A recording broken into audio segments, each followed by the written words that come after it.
चलो शुरू करें। हाँ जी, आपका नाम बता दें। मेरा नाम राम नारायण कुररिया, मैं अखिल भारतीय किसान सभा का मध्य प्रदेश का राज्य अध्यक्ष हूँ। हाँ जी, और ये आप ना जरा हमारे जो कृषि जो अपने किसान भाई हैं उनको अभी तक इस कानून के बारे में जो पता नहीं है डिटेल में, आप जरा इनको डिटेल में समझाइए। ये जो किसानों का जो आंदोलन चल रहा है जिसमें 500 से ज्यादा किसान संगठन हैं, इनका मुख्य मांग ये है कि केंद्र सरकार के द्वारा इस देश का किसान, इस देश का खेत और हमारे देश की आजादी को बर्बाद करने के लिए अडानी अंबानी के पक्ष में केंद्र सरकार ये तीनों काले कानून लेकर के आई है। कानून जो पहला बिंदु जो है जिसको ये कहते कृषि उपज व्यापार वाणिज्य अधिनियम 2020, इस कानून का आशय ये है कि हमारे देश के अंदर जो मंडी व्यवस्था थी, मंडी व्यवस्था को चौपट करने के लिए सरकार सरकारी मंडियों के समानांतर प्राइवेट मंडियों को खाद्यान्न खरीदने की इजाजत दे रही है। मंडी कानून में सरकार ने संशोधन कर दिया। ये जो कानून बना है, इस कानून में कहीं पे भी ये प्रावधान नहीं है कि किसानों के समर्थन मूल्य पे खरीदने की कहीं किसी तरह की गारंटी नहीं है। और इसका आशय हुआ कि अडानी अंबानी जैसे जो व्यापारी और औद्योगिक घराने जो हैं, ये मनमानी दरों पे किसानों की फसलों को खरीदेंगे, सस्ती दरों पे खरीदेंगे, अपनी गोदामों के अंदर जाम करेंगे और उसके बाद जब किसानों के घरों से फसलें खत्म हो जाएंगी, उसके बाद बाजार में मनचाही कीमतों पर इसको बेचेंगे।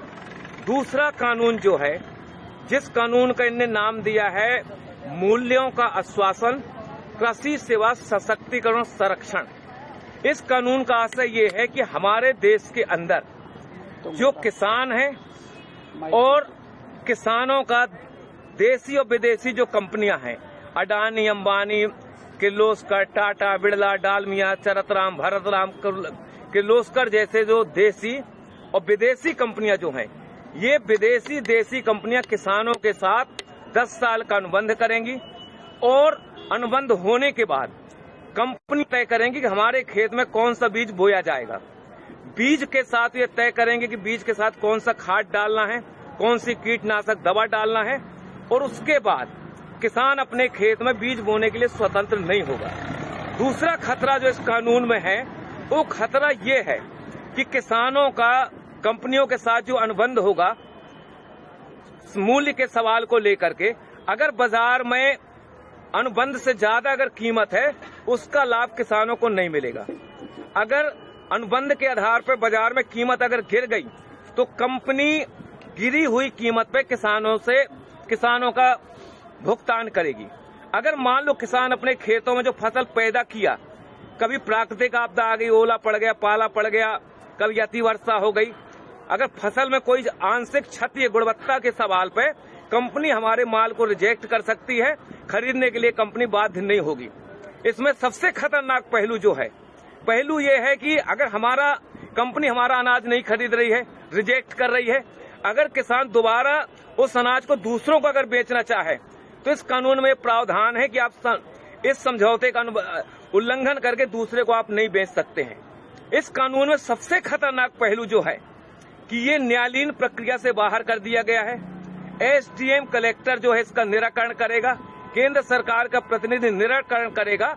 कंपनी और किसानों के बीच में अगर कहीं पे कोई विवाद होता है तो इसमें हाई कोर्ट, सुप्रीम कोर्ट जाने के किसानों को अधिकार नहीं दिए गए हैं।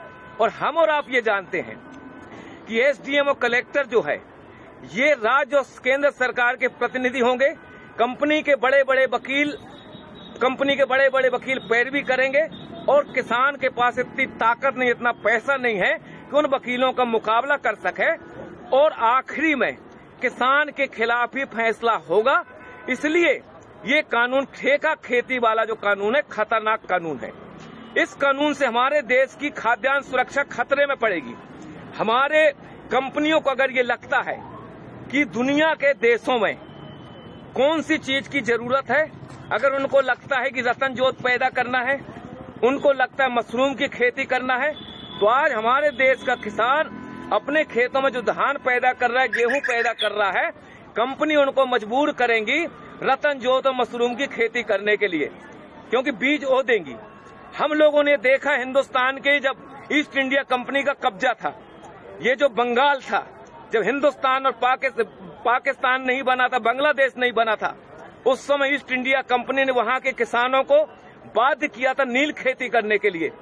और जब नील खेती किसानों ने की, जमीनें उनकी बंजर हुई, उर्वरक शक्ति खत्म हुई और हमारे देश में आजादी के पहले 1 करोड़ से ज्यादा हिंदुस्तान का नागरिक मारा गया था भूख की वजह से।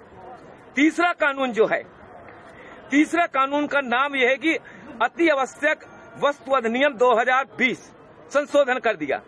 इस कभी तक हमारे देश का जो कानून था, उस कानून में प्रावधान ये था कि हमारे देश का व्यापारी, हमारे देश का औद्योगिक घराना एक सीमा से ज्यादा अपनी दुकानों के अंदर किसी भी वस्तु को अधिक समय तक जाम नहीं कर सकता था।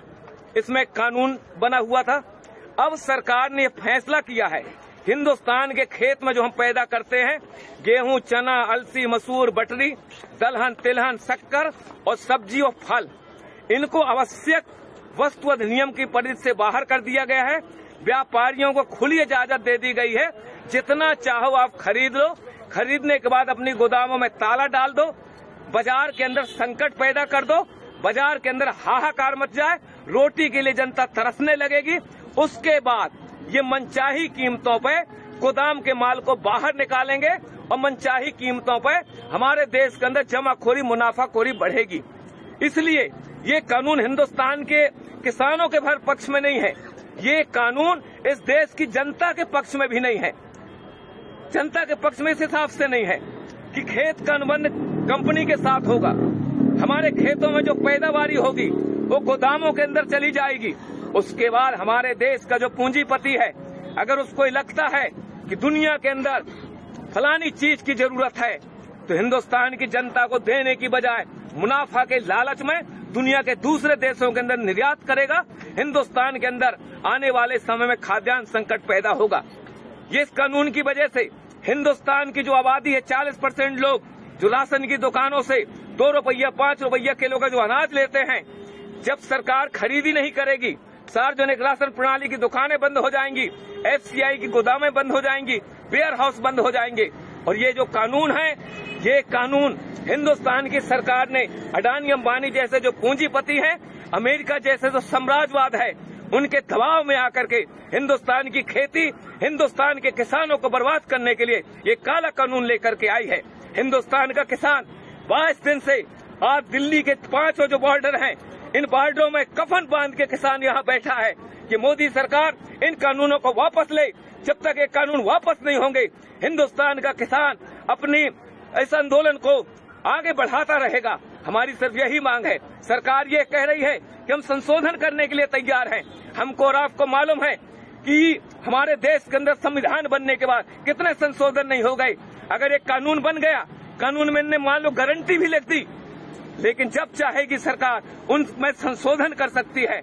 इसलिए सिर्फ एक ही रास्ता है, हिंदुस्तान के किसानों को मौत से अगर बचाना है, देश की आजादी को अगर बचाना है, तो जो काले कानून है, ये काले कानून वापस होना चाहिए। इस सवाल को लेकर के हम लड़ रहे हैं। और आखिरी हम किसान संगठनों की तरफ से विश्वास दिलाना चाहते हैं, वो बहादुर 30 किसान जिन्होंने अपनी शहादत दी है, वो भी किसी के बाप है, वो भी किसी के पति हैं, किसी के भाई हैं, किसी के सुहाग हैं।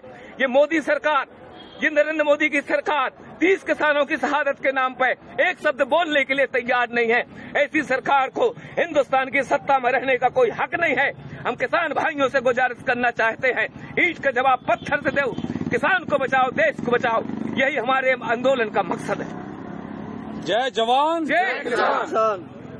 भाइयों, जिस प्रकार किसी भी किसान भाई को ये चीज का जो मालूम नहीं है कि 3 कानून क्या हैं, वो समझ लें और इस वीडियो को शेयर करें, ज्यादा से ज्यादा किसानों को समझ में आए। जय जवान जय किसान। कितने मिनट का है? लाइव था भाई, लाइव क्योंकि 10-12 का था।